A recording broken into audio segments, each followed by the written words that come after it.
guys, Fultoncards here, live and direct from Brooklyn, New York City. Let's go. In front of me today, 2020-21 Upper Deck SP Signature Edition to partition with precision. It is a loose box. I hope it rocks, knocks off our socks. So I got this from Royal Sports and Collectibles out in Queens. I'm not too confident loose boxes will have anything good because, you know, it just was the only one on the shelf. So who knows what's in it. I will do a mail day break at the end to buttress this break with some of my recent pickups. You probably haven't seen any of these, I'm thinking. Yeah, I mean, a lot of people are asking me to show the entire collection. I will at some point. I just have to get organized. Also, I will note that, yes, I hit that Bedard in Series 1. A lot of people are now poo-pooing it because they're populating eBay. You know, they're not that frequent. They're not as frequent as people think because they certainly aren't every case. Typically, I know that GP Sports Card opened up like 20 cases and he only hit 4, so maybe 1 every 5 cases. Who knows?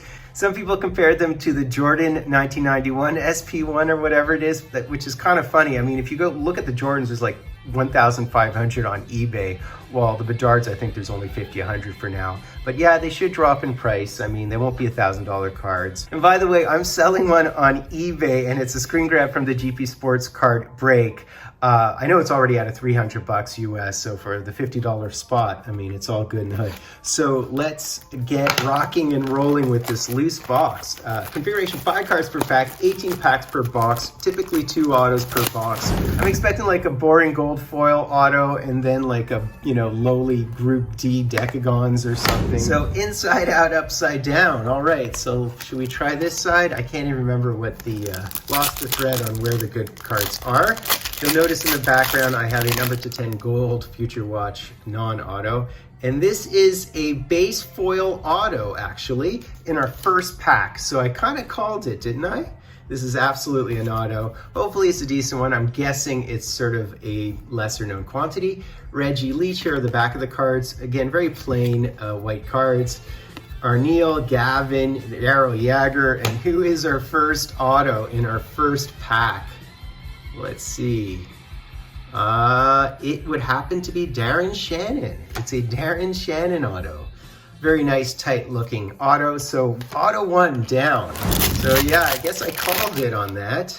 And we have a dominant digits here, and it is a Blackhawk. So we have Zook, Toscala, and it's the Dennis Savard dominant digits. On the back it says Savard's 87-80, 8 campaign stands as the most prolific in Chicago franchise history. 131 points. All right. Bernie Boom Boom Jeffrey-On and Nick Hagman. I'm warning you, the hit of the box I'll probably put aside. Now this is just a base canvas, so we have Lars Lindgren, and we have the Mike Komisarek canvas, Jesus Rudy, as well as Jean Rattel, who is very prominent in the Leaf in the game used boxes. I absolutely recommend Leaf products, by the way. Leaf lumber is about $139 right now, which is super cheap for a beautiful 4-card box. Dan Bouchard, Graham Budai, as well as the Ted Lindsay. I love this base card, and it's a low-numbered card, I believe, right? Oh, it's a high number, so there you go. It is one of the short prints. And the Trevor Linden. These decagons I do collect, including the autos. And it is just a base insert. We have another Komisarek, and we have the Ray Bork Evolve, and you see him in his Stanley Cup garb. John Druce, just a base gold foil. So we have Jim Cummins, we have Ruchin, and we have the Guillaume Latendresse. He does have a wild auto in this set, I think, in the canvases. Where's my box hit? Is it in here? We're gonna hit it. This is the box hit. Oh my God, I totally called it. I called a Decagons auto, and I called a gold foil. So that's how well I know the product. When I buy a loose box, that's what I expect. So Guillaume Latendresse, Eddie the Eagle, Reinhardt, Probert, and Jiggy. I mean, in an ideal world, we would pull an acetate. Not that those acetates have much value. They are definitely commons for the most part. Mark Bell, Imp, and here is the Randy McKay canvas, Marty and Glenn Hall, a beautiful card. This is not a high-numbered card, although it should be. Glenn Hall has plenty of autos in the set. So continuing on, we have Kyle Wellwood, Mike Bossy. There is the Moose. So this is one of the profiles. These bounties are long gone and forgotten. This would be the lowest tier. Peter Bondra. And if you guys are wondering which number to 49 Future Watch autos exist in the set, it's the Hasek, the Sakic, the Messier, the Lindros, the Solani, and there is the Jager, Brodeur, Yzerman, Roy, Lemieux, Lidstrom, Gretzky, and the Howe is numbered to 25 gold. The base one's numbered to 199. Contrary to what they say on the checklist, I think on the checklist they have some, like the Sawcheck, I think they listed as a number to 49, but it's actually a 199. Not this, I'm not sure. Is it Sawcheck? I know the Rapont, the Bellevaux, the Richards are all stated as number to 49, but they're number to 199 in reality. Fedor Teuton, Hal Gill, Chris Phillips, Terry Crisp, and Richter. In fact, I think the Sawchuck is numbered to 99. It's the last card before the 49s, and it's numbered to 99. I'm guessing this is just a base canvas, otherwise we flipped around or something. Bobby Smith, Cron, and Cam Neely, and unless there's any white, nope, this is a base canvas, and it would happen to be the John Davidson. It had a really, really cool mask for that era. A large goaltender. Can we hit anything else? Another dominant digits here, and it would be the Bossy, probably about goals. We'll see. Simon Gagner, and what does it say here? Overtime to give the New York Rangers 6-5 victory is, all right, that's a completed hat trick. It's about a hat trick, so it is about goals, of course. And there's the Willie O'Ree. I would like to hit a Willie O'Ree base gold auto. But the ambulances come flossing through. Another base canvas. Cruz, we have a Johnston, we have a Wilson, and a Danico. All right, no magic in this one. We have Kip Miller, Bellevaux. We have the Mario profiles, Bill Barber, and Langdon. And again, guys, I will be doing a mail day upon the end of this break. We have Tim Hunter, we have Yvon Lambert, easy for me to say. We have Phil Esposito Evolve, very cool. The Tim Horton, which is not numbered card 1, as it is in Tim Horton cards. Last pack, can we hit anything is the question. Can we hit anything? And no, unfortunately not. So our auto is in fact this one here. So we have the Steve Shutt. Wouldn't mind a Steve Shutt Future Watch, of course. Although I did hit it in a group break. All right, so let us do it. So this is our moment of truth. We do have a gold foil Decagons auto. So, you know, I'll take a Glen Hall, I'll take anything. I hear ambulances. I'm near the hospital, so sirens are always whirring. Here, wait a second. So we have Yvon Lambert, we have Darren Turcotte, we have the Eddie Beers, behind the Eddie Beers, we have the Mark Moose Messier, that's probably a high number card. So let's see who we have here. Can we take a guess at who it is?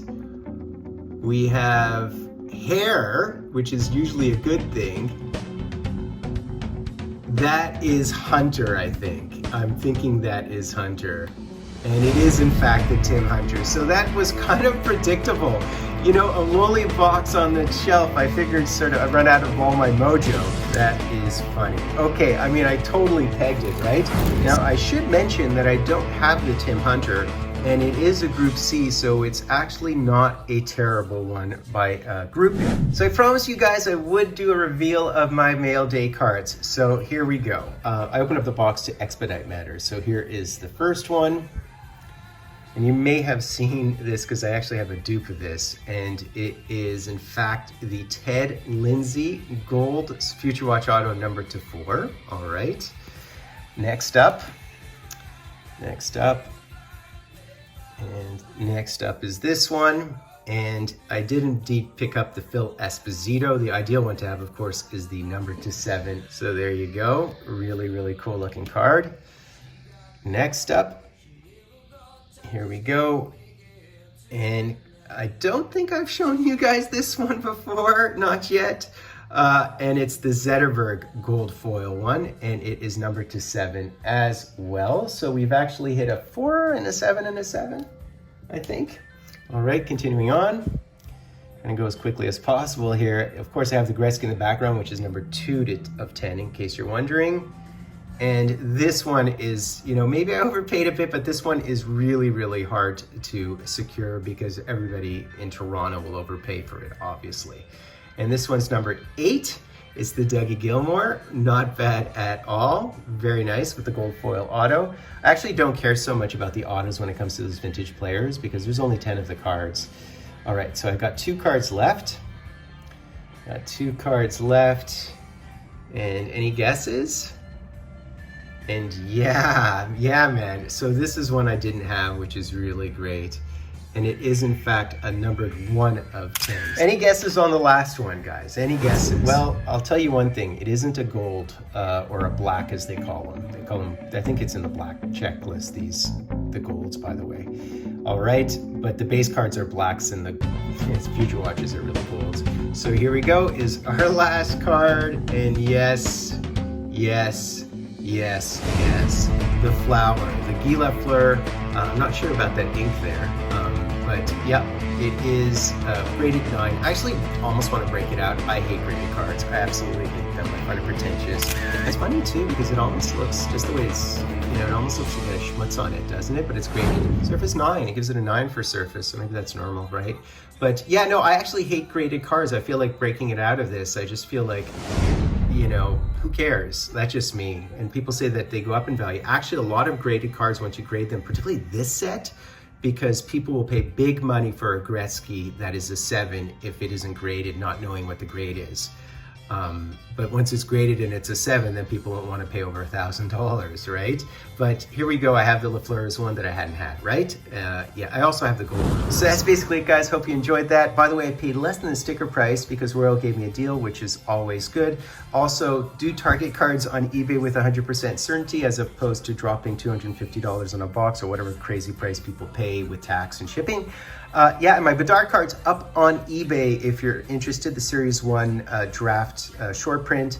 I have 2 of them, but one of them is up on eBay using the screen grab from GP Sports Cards. Still not in my hands, but I'm going to get it out to you as soon as I can. How many full cards? Stuff like #Dryden if you wish. You don't have to. I really appreciate the fact that I get like 99% thumbs up. That really means a lot to me. It just shows that you guys are very gracious on social media. The guys who don't, it's an engagement, so I appreciate that as well. Full cards, do me the honor, stuff like #Dryden, full cards live and direct from a place called Brooklyn, New York City. Wrapped up like a douche, another runner in the night, blinded by the light. Wrapped up like a douche, another runner